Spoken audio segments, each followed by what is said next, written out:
And here we go. So thank you all for coming in this morning, or my morning. It's your evening and afternoon, no doubt. Some of us are here from New Zealand, so welcome everyone from wherever you are in this beautiful planet, or on this beautiful planet. So I just wanted to sort of go into a little bit about myself and how I came into becoming a cellular memory practitioner, and what that's meant for me and how that changed my life. And I said at a very young age in this sort of industry, if we call it, that I never just wanted to read a book and teach from reading a book and saying, okay, I've read this book and this is how it works.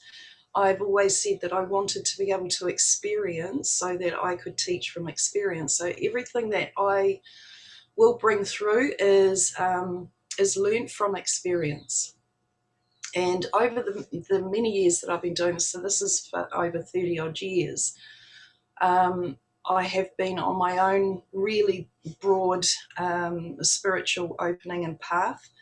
And because I have been part of the leading edge on this change on the planet, a pioneer, I've had very huge, like very deep experiences and awakenings. And in those awakenings, I knew that they were to be recorded so that I could teach from those spaces and know when and understand where others are on their journey for me to be able to assist them in the ascension, descension shift. So for many years, I've been working as a cellular memory practitioner. I'm also clairvoyant medium, so I do those sorts of things, readings and things like that on that side of it. And this other side, I'm working with others to help them through their pain. That was really my passion and my call in my heart.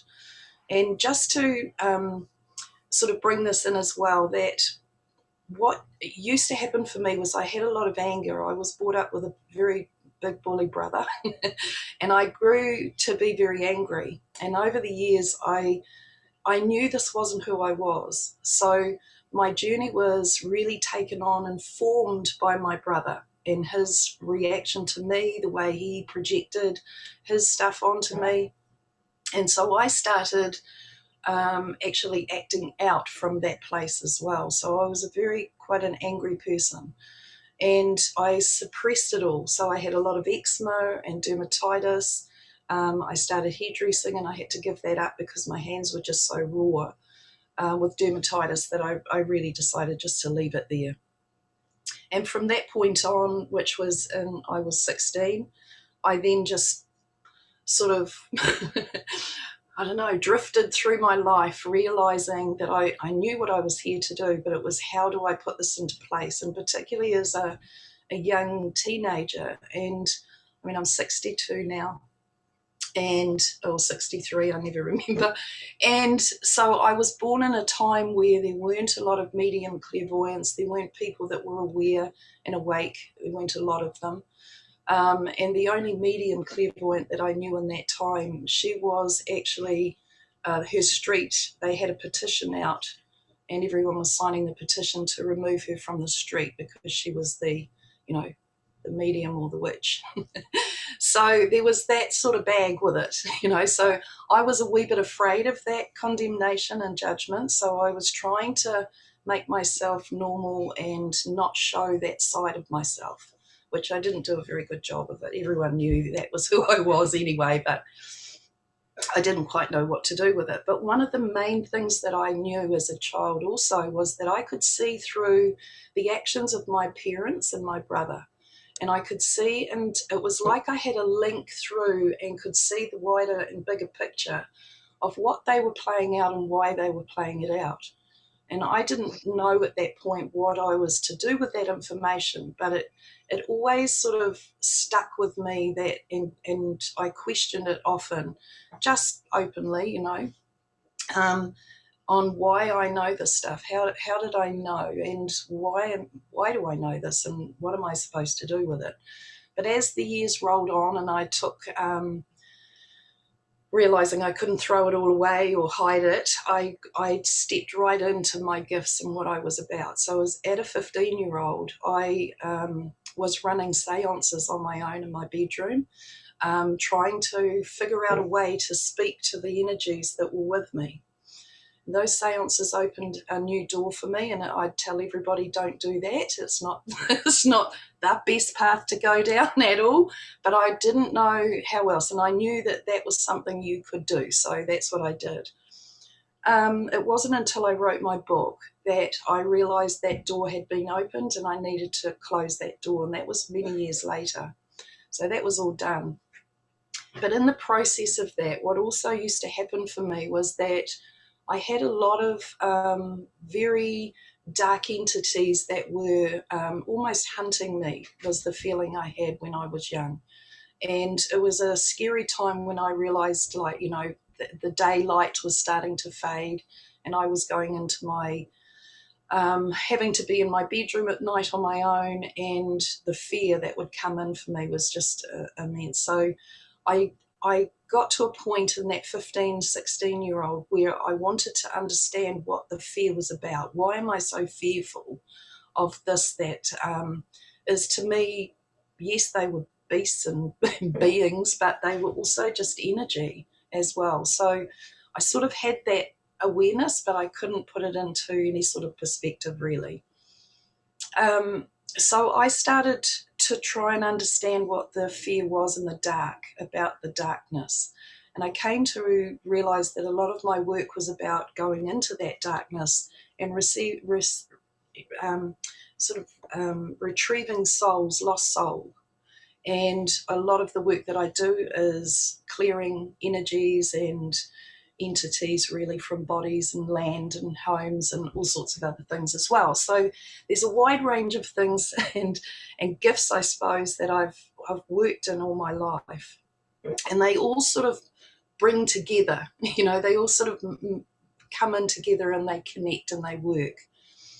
So with that sort of part of it out of the way, I was then able to really sort of get into that or work with it more and more, and became a lot more clearer. And I was also very open to learning. So I always asked more questions. And that's something I would say to anyone who's learning or bringing or widening, you know, opening into their spiritual path and their awakening, is to ask questions, ask more and more questions all the time. So you might have an answer to something, but I always said, okay, what else? And it was like going further down the rabbit hole. Okay, so yep, I've got that bit too. So what else? And there it would open up more and more and more, and I would get more in-depth information around whatever it was that I was wanting this information on. And sort of leaving it wide open, in a sense, not trying to control it, just allowing it to really just come to me, the answers that I needed. And always they did. The other thing was that I worked with energetically with clients on the healing table. So for me, it wasn't often that I put my hands on a body. It was that I was always working in the higher realms, in their bodies, their etheric and energy bodies. And my hand, this right hand, would read the field, and it would bring the energy through my body and transform and transmute it through this hand. So it would come through me. I do a lot of belching and burping, and it's clearing through my body and moving through. There was a team, and is a team of spirit doctors that work with me, and they have been, some of them, physicians on the planet, and a lot of them haven't incarnated as well. So there's some quite highlight beings.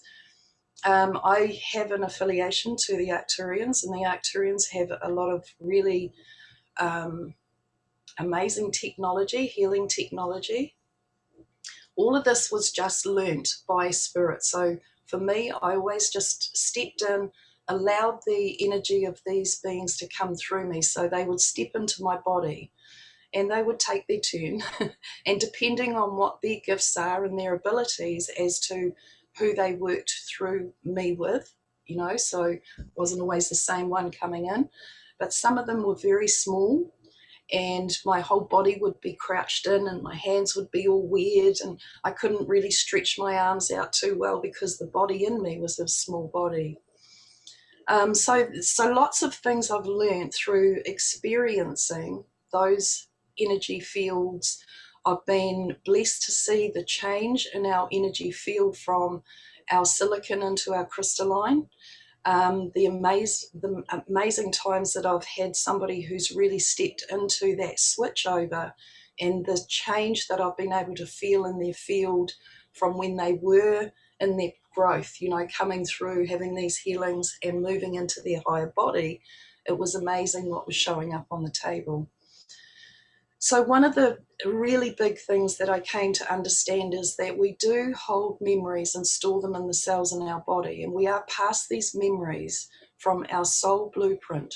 So everything that we've ever experienced in our journeys of evolution is held in the cells in our body. So that's why you can access whatever answer you need for you within yourself. We're always going to take you inward, not out there. And my belief was always that I was reaching for God. God lived outside of us. That was what we were sort of always informed in the sense of religion. And I wasn't brought up in any religion at all. I was left wide open to find my own pathway. And so I've been very thankful for that as well. I have lived many lifetimes in a religious place and state, and I've given up all my worldly stuff for it. I know that I've been in there many times, done that. But I've come to realize that what I did not have was a trust in man. I had a trust in God, and I had a trust in this, or our God, our conscious awareness, our whatever we might want to term it. For me at that time it was God when I was learning, excuse me, reawakening. And so I had a trust and understanding for myself with this conscious energy that we are, and term it, you know what I mean, God or creator. I prefer divine creator. So and then I also had a trust in the planet herself as well, and the energy of her being. Not fully, I came to realize. And this is something that is a fun little thing to do whenever you feel like you might want to do it, is feel into the question and of, do you trust your mother? Did you trust her, and do you trust her? Also, the same question for your father. Do you trust your father? Now, I had full faith in my father. I didn't trust my mother. My mother was anxious and was a very anxious lady, very scared and full of fear, but she was an amazing mother and homemaker. And very quiet, you know, really liked her own space and her own space. She really didn't open up very much to us. And in 25 years ago, actually, just a couple of days ago, was her anniversary where she passed over, and she created within her body a very, very severe lymphoma cancer that actually ate her away. Her body was eaten away. So it was a terrible thing to witness, but it was also realizing that in this playground, she was actually creating her own suicide, if we want to go there, because I believe we choose our way out, and we choose the time and frame that we might go in. And so for me, watching this, I realized that no matter how much we loved our mother, and my father loved her as his wife, she did not feel that to her depth, because she really did not love herself.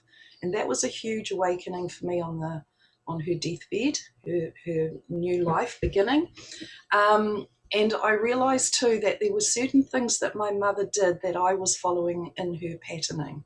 And I was determined at that point. It was like huge, blinkers off, having a real good look into this.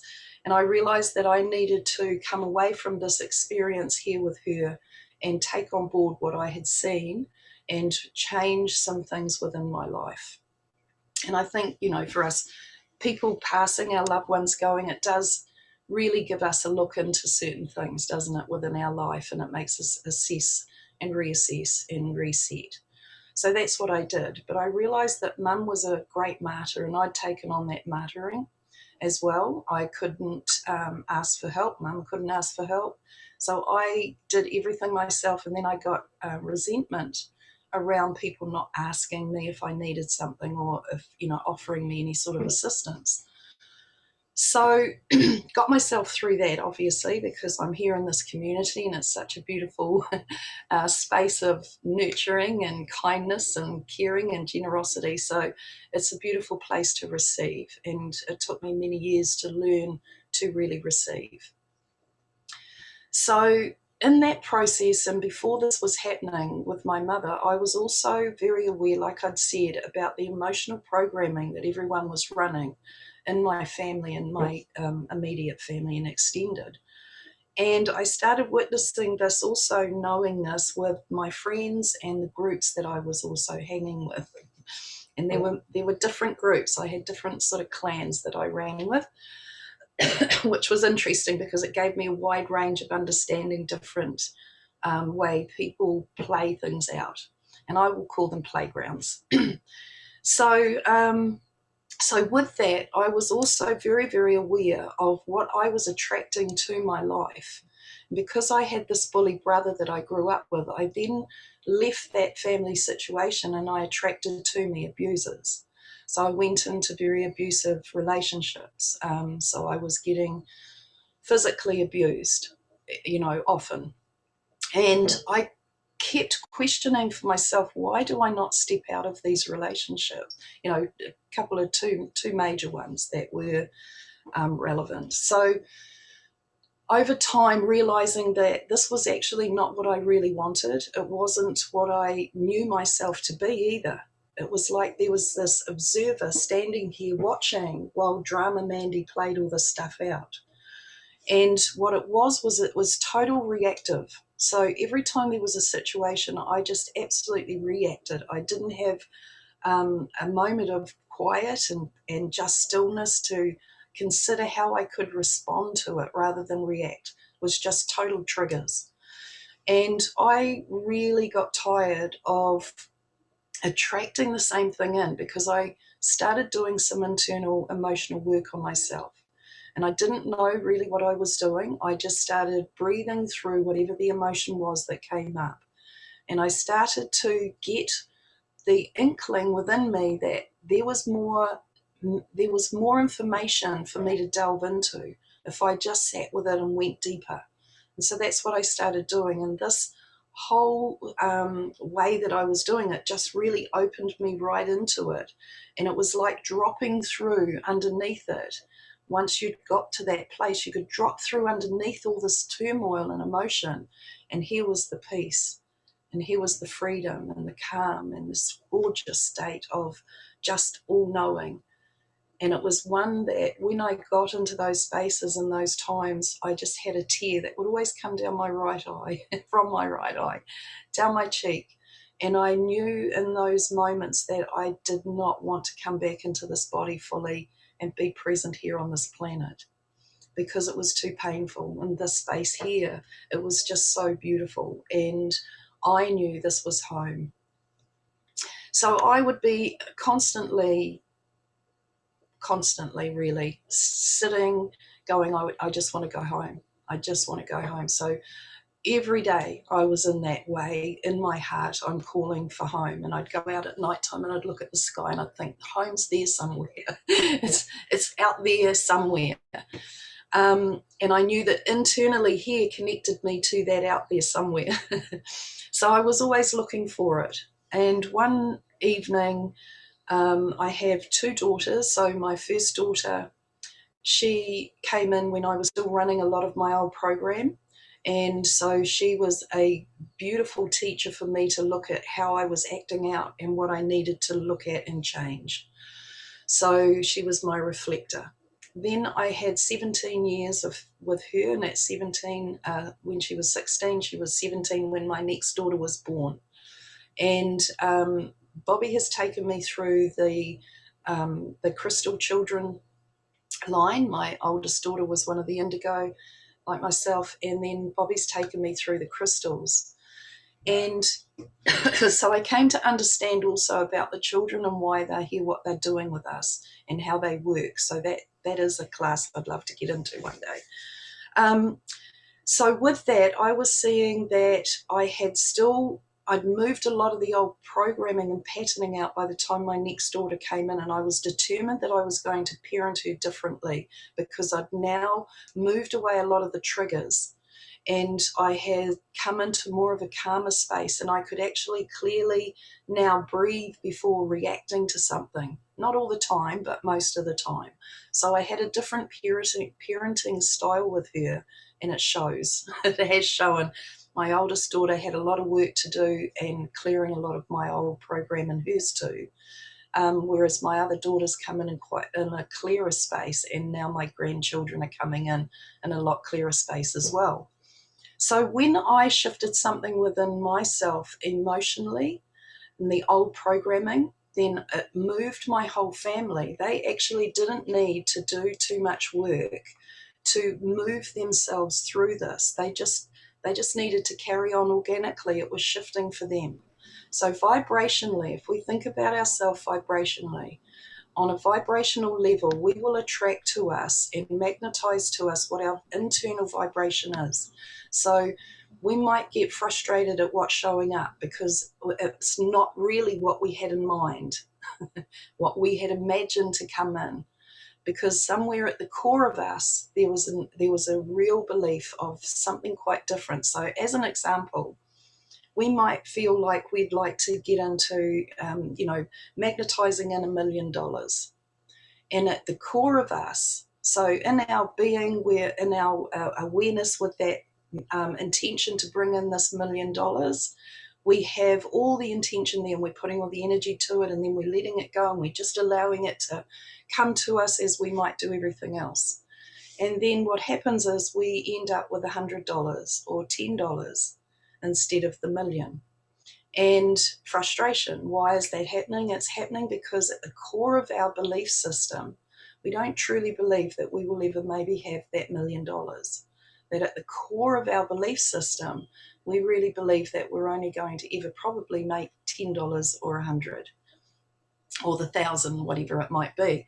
So it's looking further in, going further into when we're setting any intention, definitely to actually go right into the core of your true belief system, so that we're not fooling ourselves and we're not magnetizing something in and empowering our energy field to magnetize that in and get something that we don't actually want. And of course we'd be grateful for whatever came in if it was in the sense of finances, but there's always that disappointment that it's not really what we truly wanted. So for me, I wanted to bring myself into 0 point because I knew and understood that for us to move into and what we are doing in the sense of this is that our human physical body is ascending and our higher being, our light body, is descending. So we're meeting it in this place here on the planet, but we needed to, and it was best for us to raise the vibrational frequency within us. So when we're in frequency, what we're doing is we've become aware of our feeling state, because it's not so much, the mind really has a lot to do with it, and we'll get onto that in a moment, but it's around the feeling state. So there's not a thought that we have without an emotion behind it, and it's only as the strength of the emotional feeling behind it that takes it into life, it brings it into life. So what we're doing is we're having the thought, we're adding in there the energy and emotion, and it's bringing it into a vibration of life. And it's bringing it into life where it starts bringing it back to you, magnetizing it towards you and into your physical realm. So when we have these programs that keep running us, which mine was, I just kept reacting, and therefore more of the same would turn up, because that was my actual core vibration, was confrontation and anger and defense. Really, I was always very defensive. So that just kept magnetizing and bringing more of the same. And so I got tired of that, as I said, and I always knew too, and this was kept going through my mind, this is not who I am. This is not who I am, and I don't want this in my life anymore. But it actually wasn't changing. And knowing how I came to this place, why I ran what I ran, did not remove it from my reality and magnetizing more of the same to me. And that was the frustration. It's like, well, I understand exactly why I'm running this. I know it. I just know it, but it's not changing it. So what I then did was I went outside on my porch, and luckily I lived in the country at that point, and I just, I was throwing my fingers up like this, and I'm going, well, if this is it, Scotty, beam me up, because I have had enough. I'm out of here. Take me home. Enough's enough. How do we change this? If we can't change this, what is the point of being here on this planet and running the same thing over and over and over? And I knew that I had experienced many lifetimes doing probably or felt like the same thing. So in the sense of my feminine, that feminine within me had been abused by masculine for a very long time. All my existence felt like it felt like it had been in that place, and I wanted to free myself and free her from that. And coming in as a female this lifetime, I knew that was really important to me. But the most important thing that I've been on my journey with is for freedom. I knew that that was the biggest, most important thing to me, was to be free. I didn't quite know what that meant at the point in time when I was a teenager or at school, all through my school life. You know how you write things on your rulers and your pencil case and your books? Well, I had 3 words: love, freedom, and peace seemed to be my mantra, and that was what I wrote everywhere. So I realized when I was writing my book that was actually my mantra, and that was what I came in here to actually achieve or to become. So what I started doing after this, yelling on the porch, I realized the very next day I was given and gifted a book, and it was about cellular memory. And I just instantly knew right there and then this was the answer to my prayer or my question or my stomping my feet out there. And I knew it. So reading the book, I actually knew it. It was like reawakening, reminding myself of what I knew. So then I did some training, and I've been using this technique for many years. In the process of that, I was clearing out all of mine as well, and I started really seeing the shift in my whole life. My whole world started changing. I wasn't drawing to me the same thing anymore. I was then able to actually release those that I was in those playgrounds with and move on and create and bring in new people, new tribes, more love into my life, because I started really loving myself more. When I was looking at the Louise Hay, she was a great teacher for me as well, in the physical body and what we do and how we carry the emotion.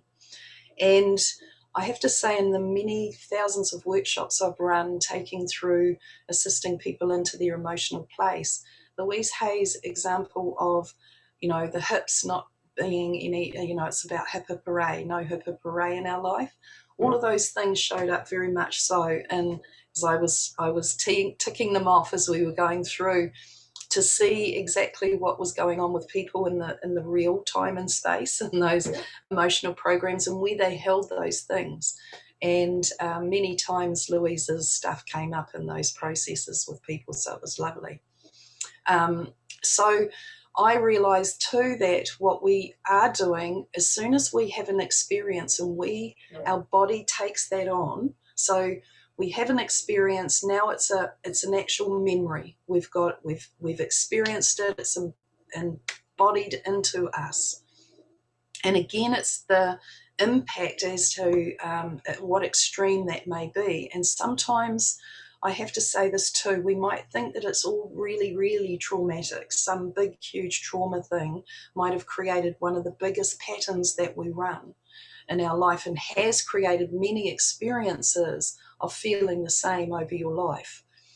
But I've come to realize too that sometimes they're very subtle, and they may be just a very simple type of, as an example, a young guy came in and he had become a bit of an alcoholic. He was drinking a lot. He did have some anger, but it was really that he felt like he wasn't loved enough. And so he was acting out and trying to numb himself of the pain, really, so drinking. When we went into the process, what had happened was when he was only a young guy, about 3 or 4, or not even, maybe younger, his parents were renovating the house that they were, had bought, and they'd taken the front steps away from, or the back steps away from the house. They were building new steps. And he was outside, he went round to come into the house and there were no steps there, he couldn't get in. And he just went into a fear state, and or whatever he went into emotion, and he called out for his mum, and she came to the door of the house and growled him, really, for being silly. Don't be silly, rah rah. And so instead of picking him up, bringing him up into the house, picking him up, giving him a hug, reassuring him that it's okay, he can still come in to the house, we're still here, that didn't happen. So that simple thing, which might seem quite sort of subtle to us, or not so traumatic as we might have experienced some things, but that created this whole pattern for him, something very simple. So what we do in that is we store them in the cells in our body, and eventually what happens is those cells are, so when the cells in our body have receptors on them and they're speaking to us all the time. So when we have a headache, we've got a pain in the elbow, a sore toe, that's our cells speaking to us. And if we were to go in and access what they're saying to us, we would uncover some type of emotional memory that we've got stored in there, whether it was from this lifetime, a past lifetime experience in a timeline somewhere, or it could also be one of your own family's experiences that have been passed through to you in your conception and forming physical body. So when we have the experience, the body stores it. What happens is the blood sends out a chemical which shuts down the receptors on the cells.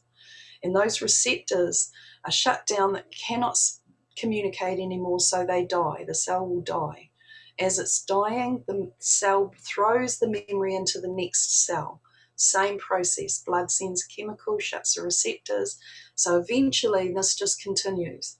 Eventually we have a dead cell area where we have a memory stored. And the memory then is, the emotion of the memory is what we continually replay. So if that's strong enough within us, which, like we're saying about this young boy, it was quite a, it wasn't too traumatic. It was for him, obviously. But what I'm saying, it wasn't like he was bashed and abused and, left dying on the side of the road, which can be as traumatic for him as that might have been too.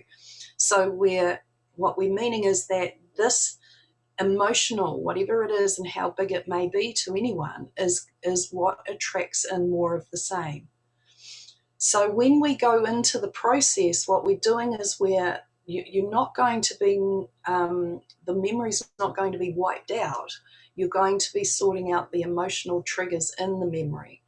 And what we often find is that we might have this one here, but how many more before then? So what we're doing then is we're actually going back to the one that created them.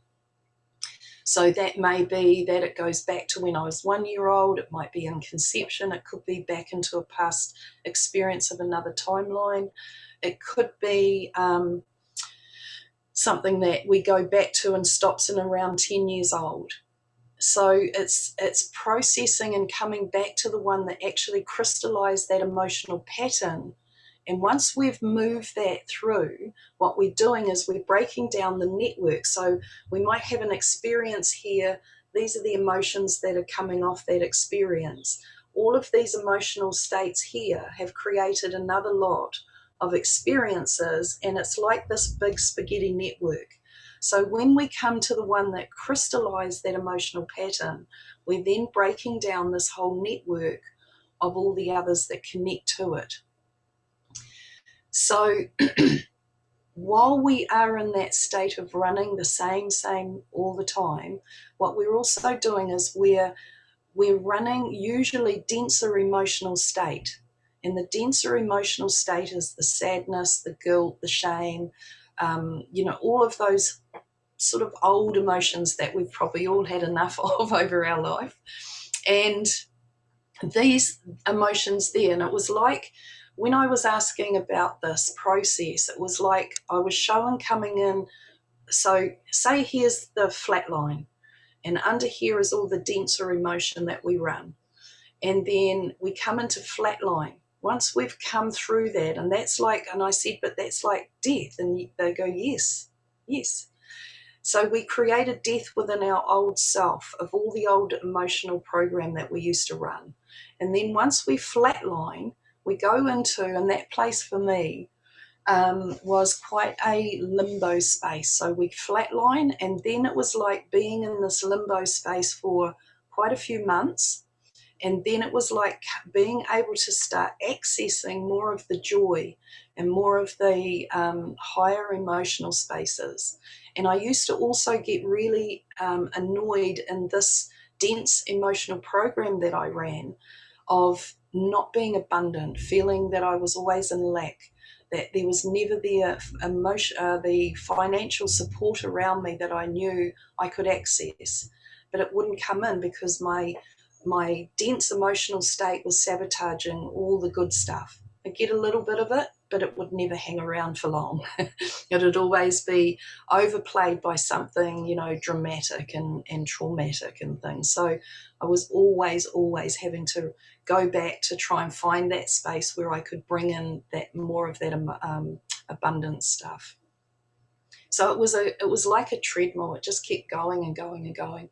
But eventually, too, when you're working through your emotional program, what you start seeing is that there's a lot of things or space or people that will just sort of move away because you're releasing the threads and the connection.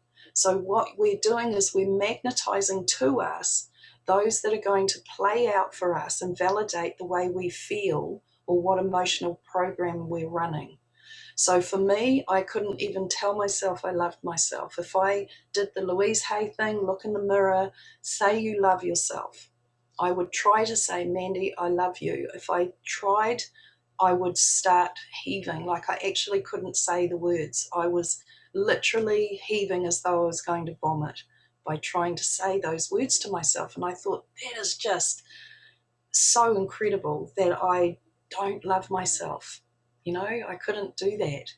So eventually I did learn to do that, and I knew that in that space, while I was in that space with myself, I was never going to really attract to me what I really wanted in my life. And it was frustrating seeing the things that I was magnetizing in to what I really wanted magnetized in. And that space stayed for quite a few years because it took more of the emptying out and unloading to really completely bring us into that space. So can I just ask, is there any questions or anything that anybody's wanting to share at this moment?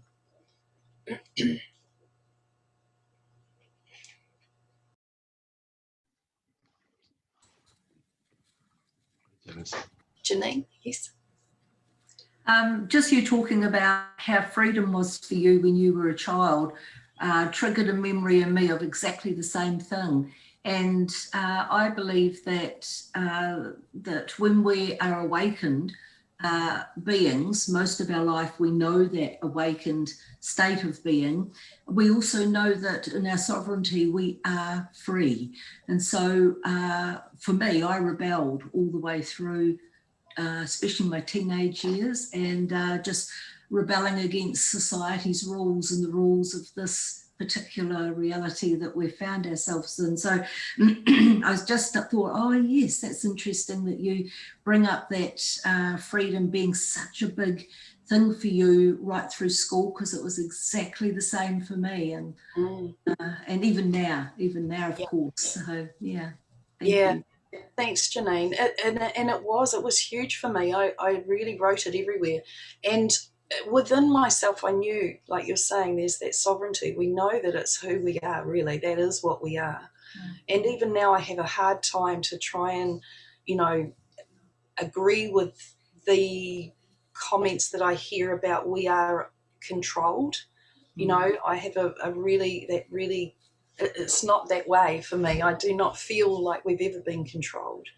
We've given No. ourselves over and we've given ourselves up, but we, that's been a choice.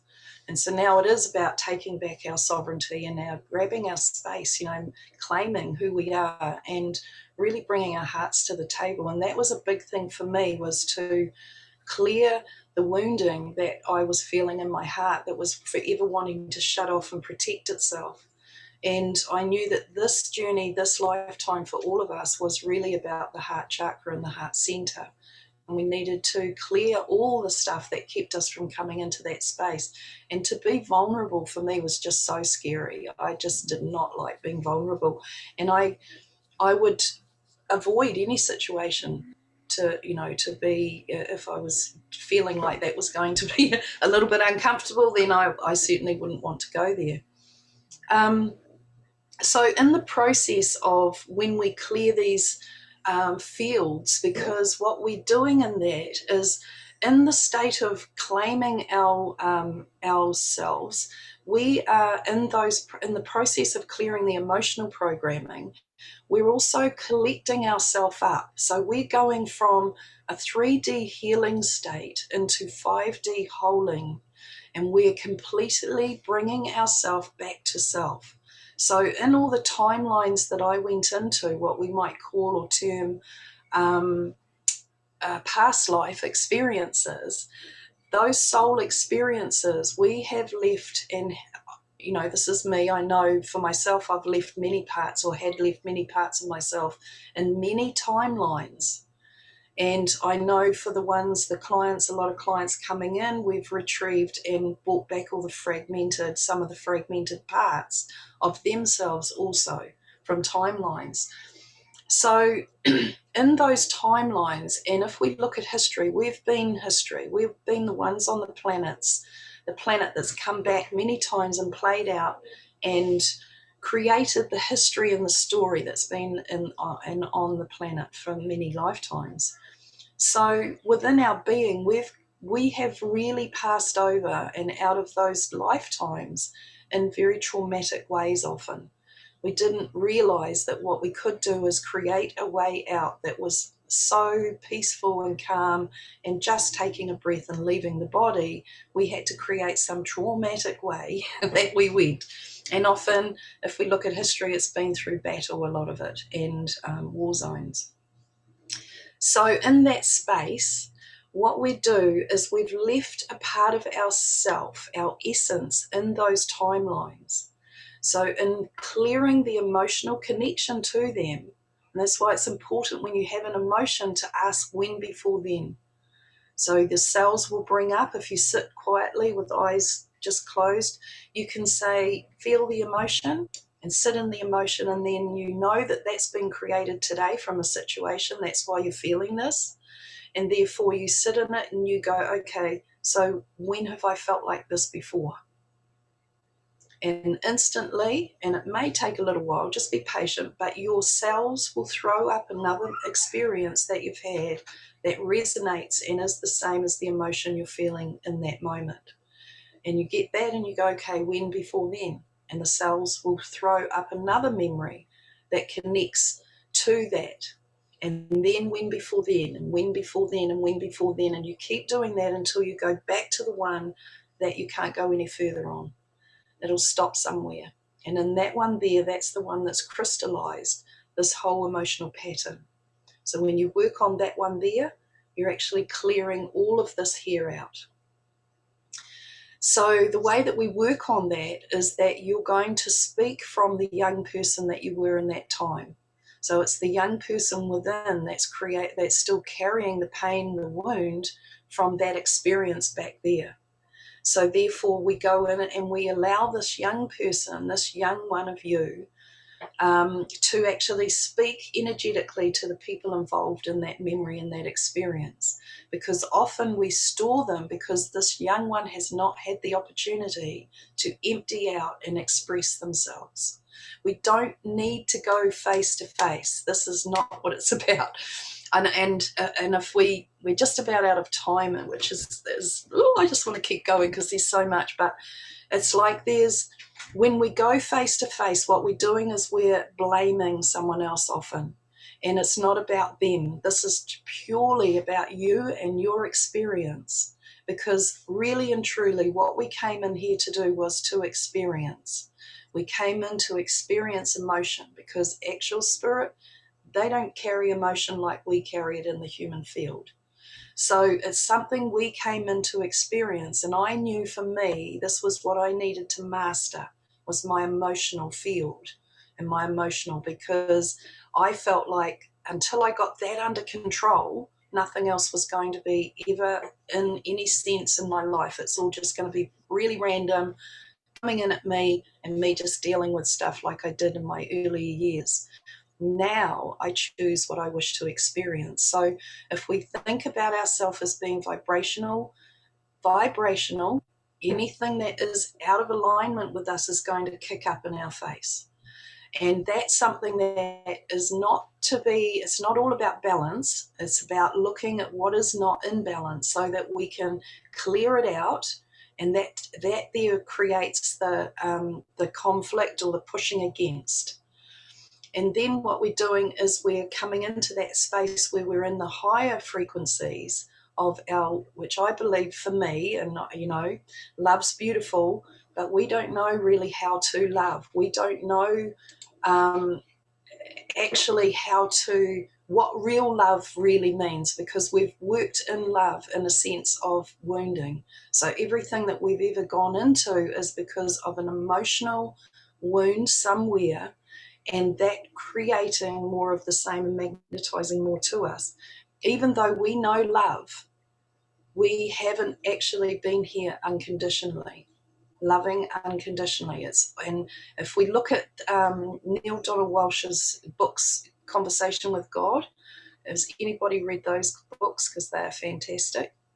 Conversation with God. And in there, God says that in relationship, instead of saying I love you, it's I need you. So we've created and drawn to us those that we need. So I'll give you an example. This is just to clarify that it's all about us. It's not about them.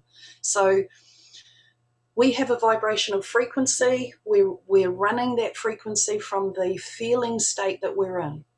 So if it's anger, like I had a lot of confrontation coming my way, and it gave me an opportunity to rage out if I wanted to, or to express myself, say, or protect myself usually. So I was always in defense, like I was saying. So excuse me, now I've just lost track of where I was heading with that. So when we clear the space, I know it'll come back to me. If anyone can just sort of trigger that remembering in me of where I was heading. But when we come into that clearer space, when we clear something out, what we're doing is we're creating a 0 point. We're not now in the old program and running that old program and having the reactions that we always had. We're now actually attracting something a little bit newer. It's not the same. So we have an opportunity now to actually take a breath, sit in it, and look at how we want to respond to this differently to how we responded to it before. So therefore we change then the future that's now going to be created from that space. I know that's not where we were heading. Oh, goodness, it's just right there. Has anybody got anything they'd like to share or question?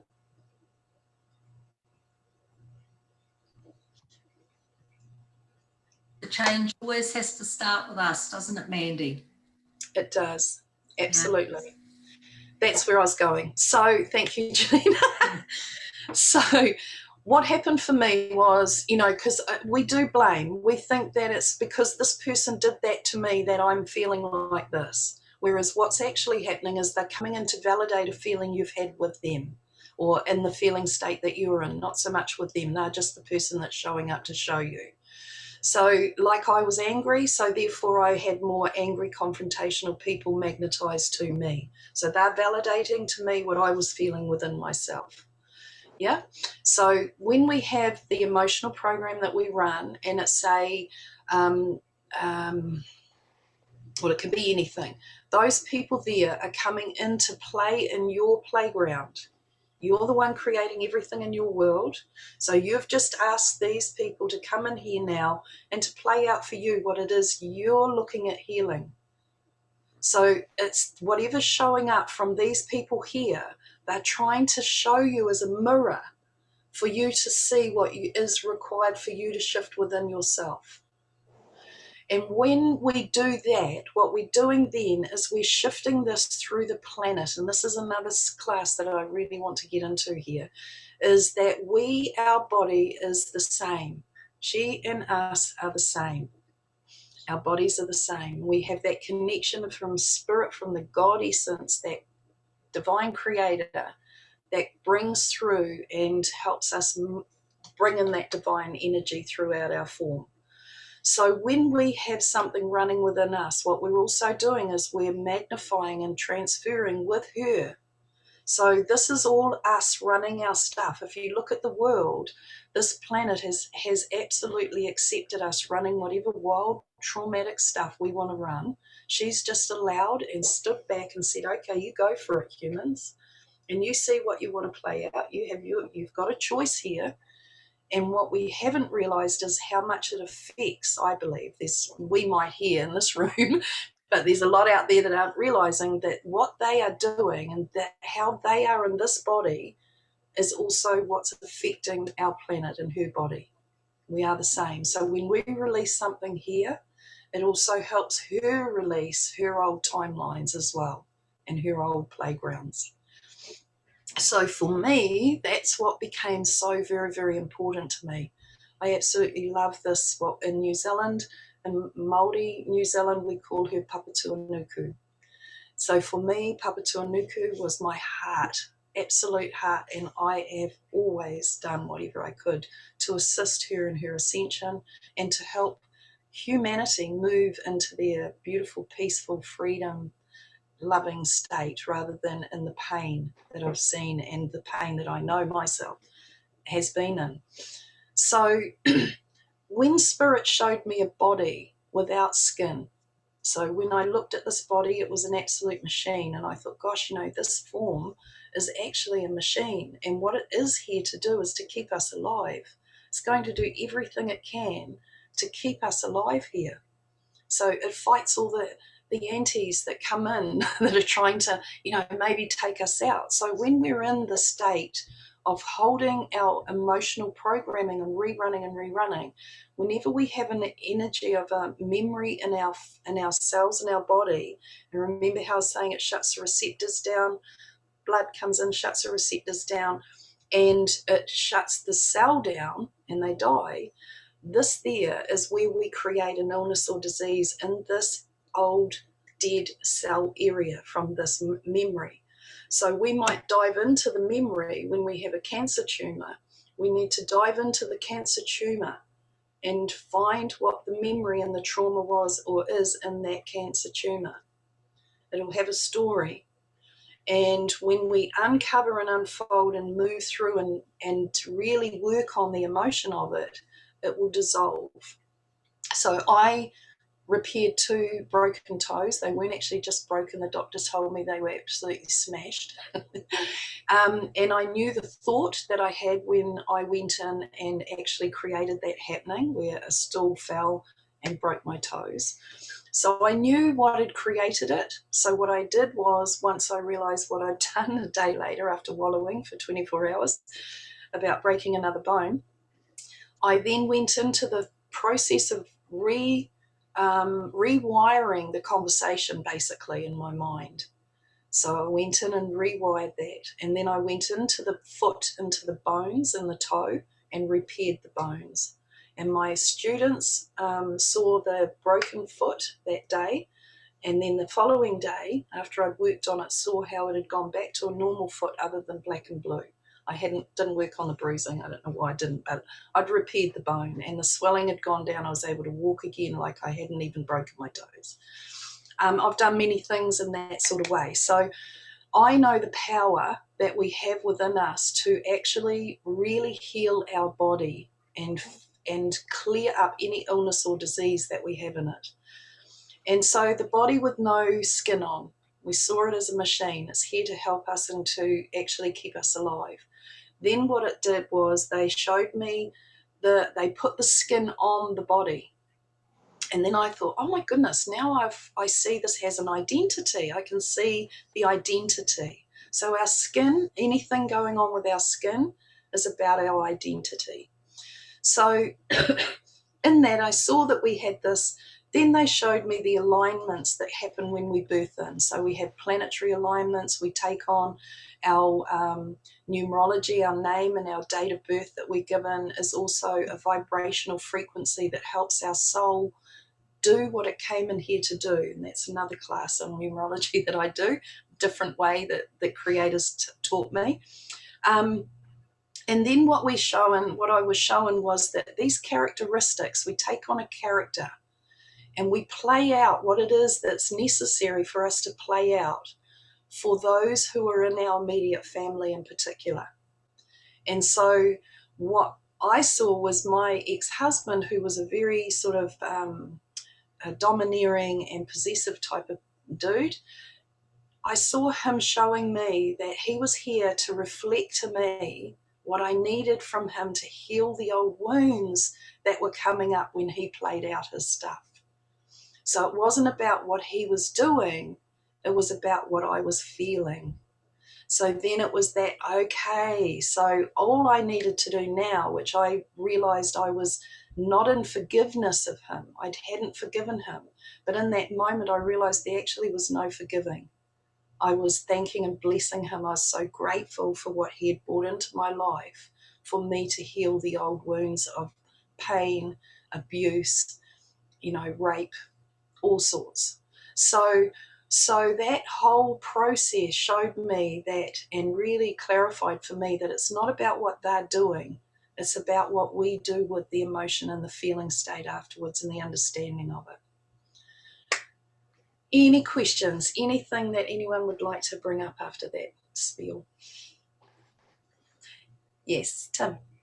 Yes, so listen, thank you very much for that, Mandy. Very enlightening for me. This is something that I have a deep interest in.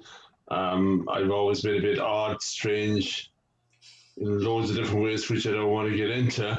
But I just, when you talked about the physical, they had the experience and how the emotion in the memory works its way into the form of our pain, and we have to remove that by counteracting, as you refer to, clearing the fields in an emotional state to try to counteract that balance, to heal in effect, or to make better.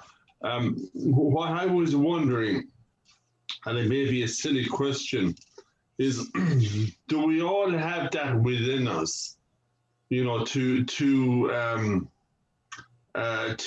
be able to help our fellow man to heal, recover, rejuvenate, put whatever label you wish on it?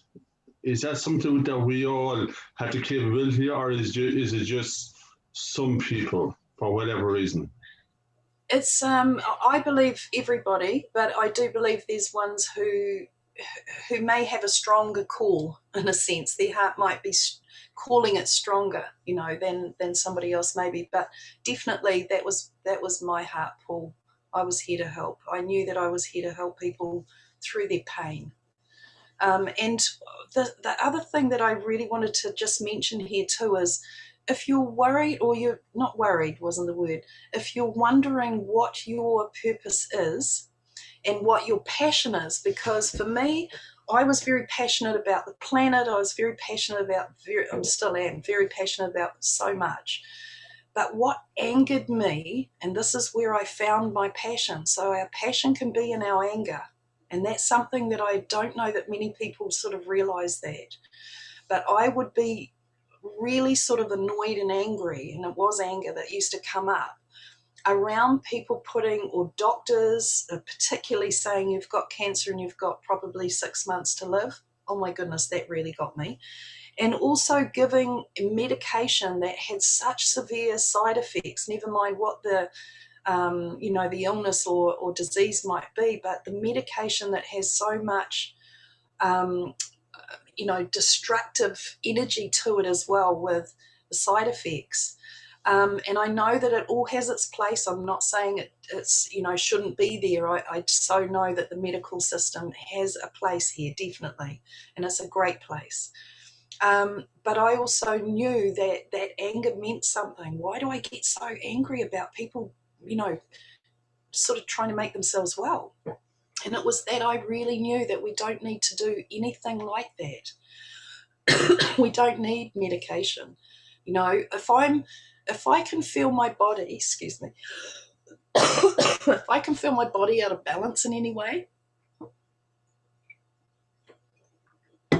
I simply ask it to balance itself.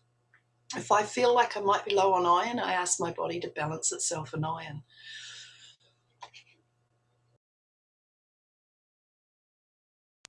Oh, I've got a tickle in my throat. I'll ask that to leave. So that's how I've always worked, and I always knew that was how we could work. We were powerful beings.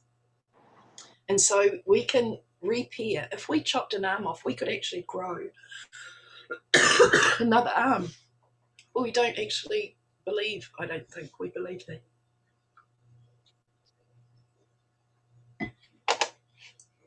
But definitely, Tim, if your heart's calling you to help and assist others, go there.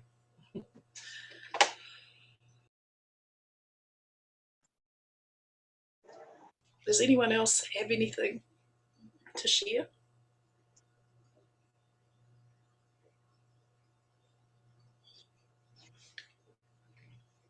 Yes, Arthur? Is it Arthur? Arthur. Yeah, Arthur, yes.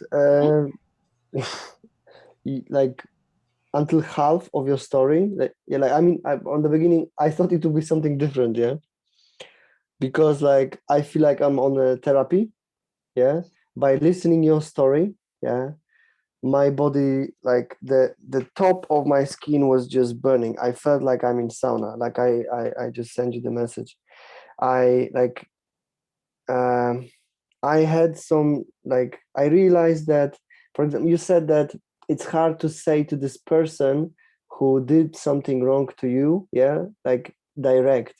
And like, what I feel is like, I was so young that no one would even, like, I see 2-3 years old children and no one treats them serious because they think they will not remember anything. And I remember everything, from my childhood. And like I was conscious when I was coming to this world, and I was conscious when some things happened in my childhood, and I can't say this to the person which has done this to me, because this person is so close, like it's so close, yeah. And this person is trying to push it back, like, I don't remember anything. And it's more like a fear of, even if I will say it, that even if I would say this to this person, like, straight to the eyes, yeah, this person would laugh, and it's like, it's impossible. And even if no one would even believe you, yeah. And like, I tried other way around. I tried to understand that person. Like, first I was like angry because that person didn't listen to me when I was directly saying what I need, and listening everyone around but not me. And then later on, I was getting older and older. I refuse, I move out, I tried to, you know, like run away, but still there was a strong connection, because like I feel like this person was using like emotional bound just to hold me, you know, and like, you have to be next to me, you have to be next to me, and you are here to help me, you know. And now I'm 35, and actually I realize that this is not my game, you know. I have done everything what I could. I actually understood why this person is here, and that this is this person experience, not mine. And I cannot live next 35 or 70 years for that person, just because that person doesn't want to like make their own baby steps, you know, like spiritual baby steps, and go forward, just saying that we have the same experience, but actually that person doesn't move forward, you know. Like whenever I'm going a little bit farther, that person is doing everything, or to destroy relationship I have with someone else, or to destroy the businesses I'm trying to build, and trying to tell me that the only way you will succeed is life is next to me. There is no other option, you know. Yeah, and thanks to the universe source of everything, God, whatever, whoever, you know, like, I thanks to myself also, my higher self, that I made step forward, you know. And and like thanks that I'm here, I had the courage to just cut it, you know, and say like, I believe like you will do fine by yourself, you know, you will find great people. I wish your business will be awesome. I wish you have like, you know, tremendous success. But just, I'm not the person, you know, like because if that person doesn't see my true value, just the value of me being enslaved on whatever this person want me to do, you know. And I'm so grateful. I just wanted to say thank you. Oh, beautiful. Thank you for that sharing. And Thank you. this is why, Arthur, we really, it's, because we might be ready to deal with it ourselves and speak about it, say, but the people that were involved with it, they sometimes are just not ready. And if we go to them in a sense where we're going, you made me feel, then we are blaming in a sense. So, and oftentimes there's just a lot of defensiveness, and we aren't actually being heard. So when we sit in it energetically and we speak to them energetically, what's happening is it's working on a higher level with them, and it's shifting frequencies. So we're actually shifting the frequency of that situation. So you might deal with this in your own way here, and the way that we've suggested. And then that shifts the whole relationship with that person. There is no more threads connecting. Your mind won't go there. It's like it's not going to keep tracking back to it. All of that sort of thing, all the emotions gone from it. So it's just another experience, and you can see the part that person played out for you. Yeah. So thank you Thank for you. sharing, and thank you all for coming in today. Is there anyone else who has any questions before we go?